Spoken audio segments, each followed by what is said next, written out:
It's early morning, so I still have my head and bed voice, but I felt like doing this before working. It's a nice rainy, cloudy day, nice day for music. Funny story about 𝗵𝗃. Well, my dad told me this, that 𝗵𝗃 went to Mallorca, so where it's really sunny, to record an album once, and she went nuts because it was too sunny, and she needed that gloomy weather to get inspired and to be in the creative zone, and I totally understand it. Thanks already for those who watched my first video last week. I'm really glad that some of you really enjoyed what I talked about, that it was a good discussion topic, that it was helpful, that it helped to maybe unblock certain fears or certain preconceived notions about making music. Today I thought we could talk about how to finish what we've started, how to finish a track without prejudice, pretty much.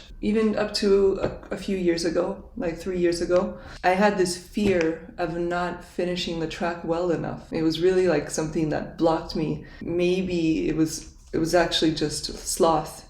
Procrastination is a 5-syllable word for sloth, and maybe it was just that I was paralyzed because I was afraid of the outcome of the track.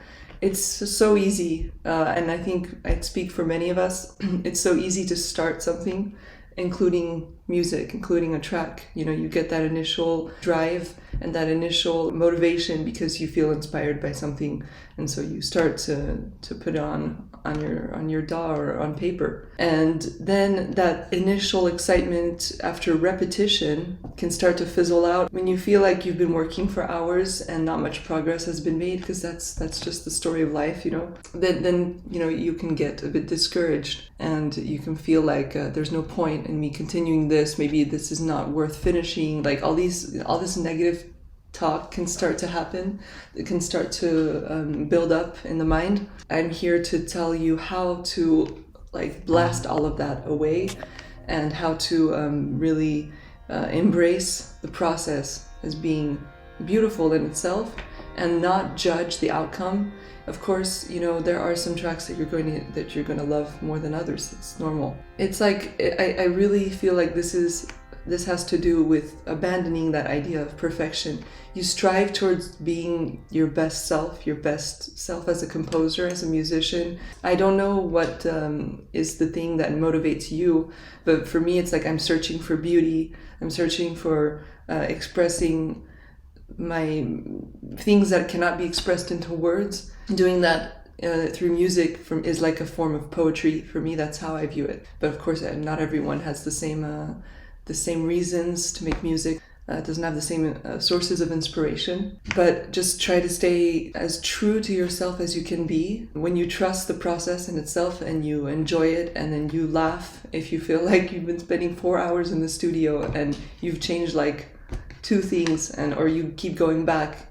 You keep deleting what you've been doing, because some days we just we sort of hit some roadblocks, but it's never a waste of time. We're always trying things. It's like trial and error, and we're always saying well, if that doesn't work, at least now I know that in this track this doesn't work. I'm going to try something else.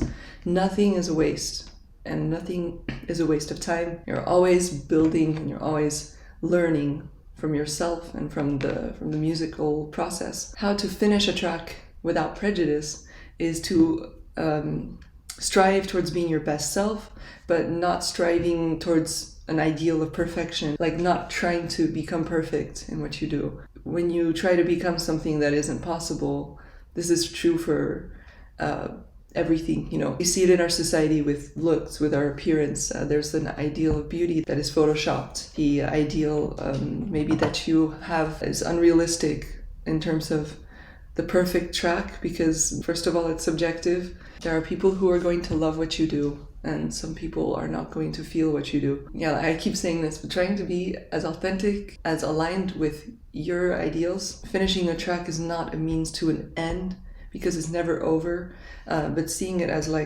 telling a story. Yeah, when you feel like you've spent enough time molding the track to the point where it becomes truly visible to the outside ear in terms of like its depth and its soul and its intricacies as well, you know. If we don't spend enough time, sometimes it seems a bit superficial.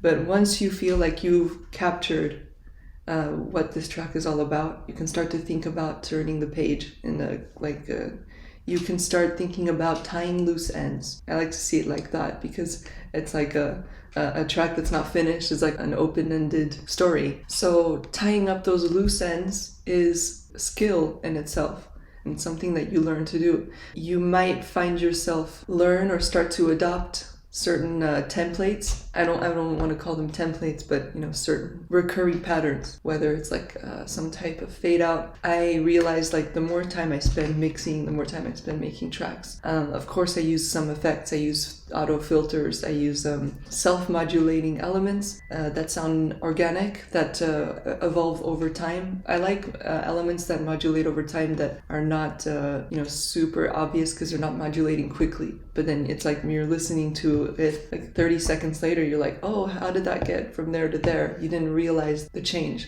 But I'm digressing. What I wanted to say, over time I've noticed that playing simply with the levels of the tracks, like the volumes, using automation with the volume levels can be a beautiful way to close a piece. My recurring theme is that I find myself going full circle. And you'll hear this in a lot of music. You'll hear this in a lot of pop music, a lot of popular music, mainstream even. You'll hear this in tracks that are mixed, that are going to be mixed, because you have the beginning where it's like given life, you know, with a few trace elements, and then it builds, and then it comes back to that part where it's about to fade away. One element goes off after the other and fades, and then you're left with the tail again. And so I find myself playing with the levels in my tracks to start to bring the listener to that conclusion. Of course, you can end your tracks abruptly. There is no science, there's no rule, you know, there's no rule saying you have to you have to follow this convention. Of course, if you were making a specific genre and you need to fit those conventions, but if you're really just following your creativity here, that's what I'm speaking for that scenario, and you just want to follow your true voice, start to imagine where you want to take that story, and don't get too hung up on the conclusion, on the result. You know, it's always like when I used to be blocked, I would be like, but this could be better, you know, like regretting and wishing it was different, and always like trying to go back and be a perfectionist about everything. And of course, many musicians and many artists are perfectionists. It's part of many artists' identity, and it makes sense. Are you going to spend 12 hours working on the outro snare drum? Maybe you are, but I'm just here to say that if you feel like you're blocking yourself, if you feel like there's a blockage and a fear for finishing your tracks, think of the fact that I want to get it out there. I'm not going to judge myself negatively because this is not the best outro in the history of the universe. So I'd say my advice really is to trust the process. Don't see the end of the track as the means, you know, as the reason why you're making it. It's a journey, you know. As you're making the track, that's when, you know, you're really embracing your artistry, and that's when you're really enjoying the process. Tying those loose ends is going to come so much more naturally if you just abandon that need to control. Really, I think that's what it is. It's like the need to control every single detail. It can be something that blocks you. It can be, I'm not saying it is. Maybe you're a control freak, but you're able to finish everything super easily. You know, ask yourself, do I want to be prolific? Because I have so much to express inside of me, and I have so much that I want to share to the world about myself and the music that's in here, you know, that's in here, that's in here. Do I want to be prolific, or do I want to stay stuck on this piece for 6 months because I can't decide whether or not I want the fade out to be 5 seconds or 10 seconds? It helps me to also be realistic and look at the bigger picture, the expression in the pieces and their story, the way that they're going to make people feel, the way that they make me feel is what counts. Close that idea and make it into a coherent, cohesive piece of music is in our best interest, really. If you'd like more details, maybe in another episode of like how I finish tracks, please let me know in the comments below. I'd be really happy to make a video with like 3 types of endings of tracks or 3 different techniques I use to complete a musical idea. I would love to share more about this topic because it's something that keeps coming up. People saying that they have so many projects but they just can't get around to finishing them because it's intimidating to finish them. Abandon yourself to the process, really just surrender to it, and it won't be scary. It won't be blocking you because you're going to enjoy what you're doing so much with so much lightheartedness that it will become second nature to close those ideas so that you can deliver them to the world, so that you can just say, look, this is me and I don't judge the outcome because there's going to be so much more coming. This is no end. The end is not the end. I guess that's what I'm trying to say. So thank you so much for watching. And if you would like to subscribe below, because I'm going to be releasing more of these episodes talking about the philosophy of music, creating music. And please, this is like a community that I'm trying to build. I know this is only the 2nd episode, but if you have any suggestions and ideas and feedback, please comment below. I will see you next week. Thank you so much.